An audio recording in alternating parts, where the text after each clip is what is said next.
You only hear about on articles about the load speeds are faster. It got solid state drive as well. This, that, and the other. But supposedly those are going to be really expensive. By the way, I don't confirm. Hold on, let me see because I thought I read it and I could be totally wrong. Those things would be like $200.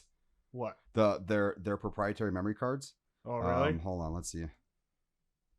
What is that a separate thing you have to buy? Well, I think it'll come with one 1 terabyte memory. Like it's 1 terabyte of memory built in for storage, and then to get additional like expansion memory cards that you slide into the back. I mean they're basically PC hardware, but they're going to be astronomically expensive. I wish I could find the price. So now, what's the internal memory on this new console that's coming out versus like the old console? They haven't announced it yet. From what I understand, from what people are saying, it's going to be 1 terabyte, which the original Xbox launched with 500 gigs. Now you can get them with 1 to 2 terabytes. Although they're discontinuing the Xbox One X, they're not making them anymore.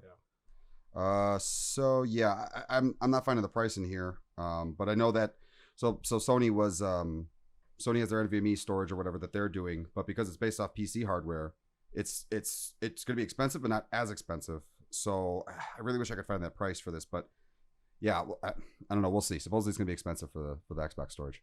I mean, anything's worth the cost to have more than 3 games that I can play without having to re-download all my other games. Yeah, it's okay. So I read it. I saw an interesting thing about that. So in order to make games load faster on a traditional hard drive, right? Now I was talking to Joey about this like a couple episodes ago. So things are like physically positioned on a disk, and in essence, what they'll do is, if you're in a city and you need to load up a building or whatever, and that building also is another level, they will put the building in there twice.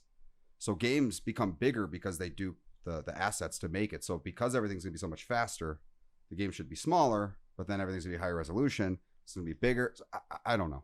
Yeah, I mean, I'd have like 3 or 4 games that I used to juggle between, and it seemed like that was the cap for what I could store on my Xbox. Yeah. And then, if I wanted to go back and play a game, I had to re-download it, delete one out, and then it was just this vicious cycle of going back and forth.